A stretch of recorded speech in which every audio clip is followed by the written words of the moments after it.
Assalamualaikum warahmatullahi wabarakatuh. Perkenalkan, nama saya Yudi Febrianto. Saya dari mahasiswa kelas 21 Ilmu Administrasi Negara.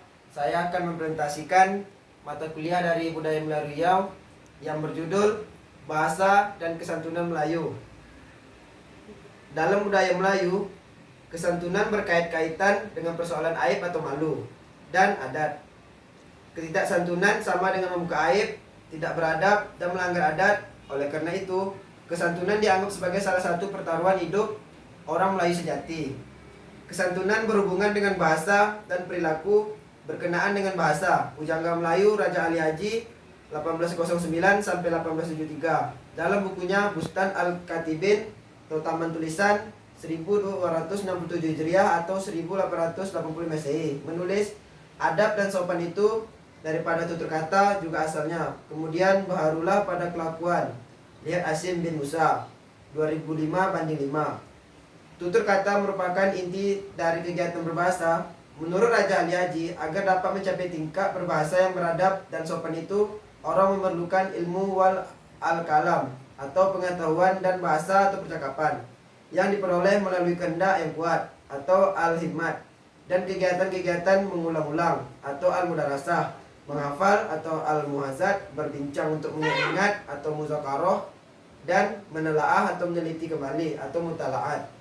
Bahasa yang beradab, sopan dan santun itu dengan demikian adalah kegiatan yang mengarus dari akal budi, pikiran dan hati ke lidah. Dengan demikian, bahasa dalam adat dan Melayu memiliki fungsi yang utuh, yaitu sebagai alat komunikasi, menyampaikan atau menerima pesan atau pernyataan pikiran dan perasaan, penanda jati diri, menunjuk siapa dan dari mana orang tersebut. Cermin budi memantulkan gambaran pribadi seseorang sebagai makhluk sosial. Fungsi penanda jati diri dan cermin budi menegaskan kaitan erat antara bahasa dengan etika dan etiket dalam adat dan budaya Melayu. Dari bagaimana bahasanya, orang dapat menentukan di mana posisi penutur bahasa tersebut dalam ranah etika dan adab. Ingat, hendak mengenal orang berbangsa, lihat kepada budi bahasa. Raja Ali Haji Gurindam 12.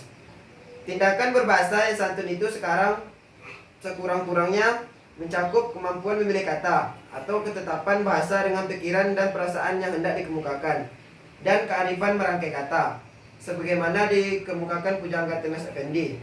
Tanda orang bijaksana tahu memilih merangkai kata. Tanda orang yang terpuji bahasanya tepat, pahamnya tinggi. Tanda orang yang terbilang bahasanya elok, maknanya terang. Tanda orang berpikiran luas bahasanya teratur, maknanya jelas. Apa tanda orang bertua? Budinya halus, bahasanya indah.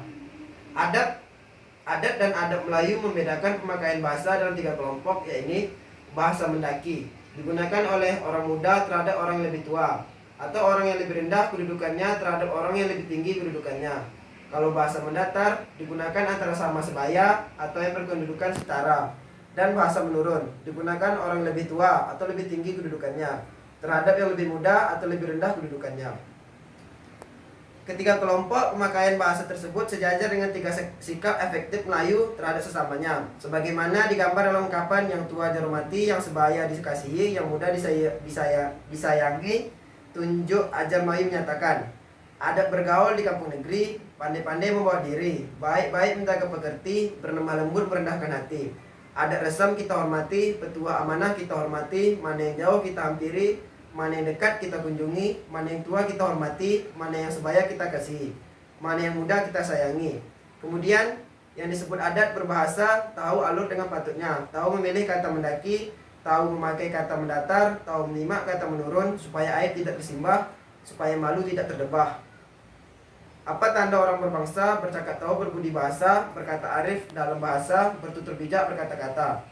Tindakan kebahasaan yang santun dan bermarwah ialah berbahasa yang mengedepankan adab sesuai dengan nilai-nilai asas adat dan budaya Melayu, serta norma-norma sosial dari Kasanah Petuah Melayu Tenas Effendi. Mencatat tindakan kebahasaan yang dikatakan santun itu mencakup bercakap. Adab bercakap mengandung adab, berbual. Adab berbual mengandung akal, berbicara. Adab berbicara berkira-kira, berbisik. Adab berbisik berbaik-baik, berujar.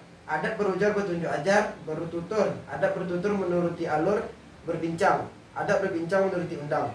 Begitulah dalam budaya Melayu, bahasa dan etika merupakan 2 hal yang sebati dan disimpul kesebatiannya itu mencerahkan martabat dan marwah seseorang di tengah-tengah kelompok kaum dan bangsanya. Sekian dari presentasi saya.